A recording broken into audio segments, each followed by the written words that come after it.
veux vraiment savoir comment ne plus jamais être dérangé par personne. Tu crois peut-être que c'est une question de caractère, de force brute ou d'arrogance, mais la vérité est ailleurs. Celui qui se met en colère perd déjà. Celui qui s'offusque donne son pouvoir à l'autre.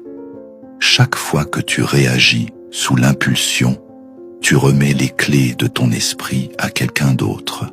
Tu deviens esclave, esclave d'un mot, d'un regard, d'une émotion.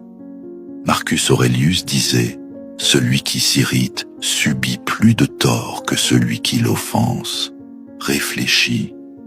Quand tu t'emportes, tu souffres 2 fois, à cause de l'événement et à cause de ta propre réaction. Mais imagine un instant que tu puisses rester calme, même quand tout s'effondre autour de toi. Imagine que plus rien ne puisse t'atteindre sans ta permission. C'est cela, le cœur du stoïcisme.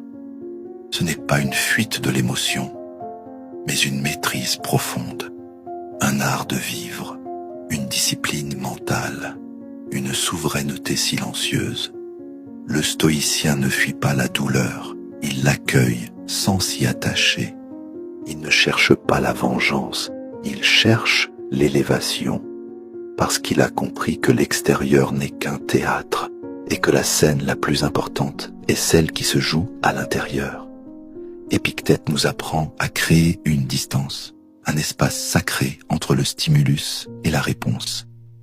Dans cet espace, il y a ta liberté, ta puissance.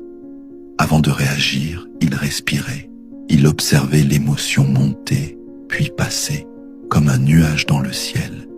Il savait que la plupart des choses qui nous blessent n'ont aucun poids réel.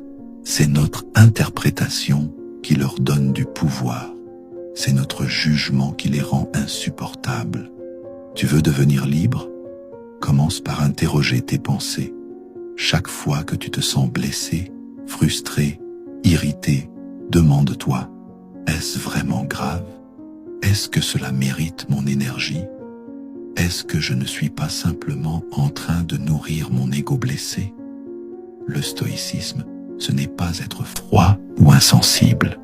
C'est ressentir, mais ne pas se noyer. C'est voir l'attaque, mais ne pas la prendre pour soi.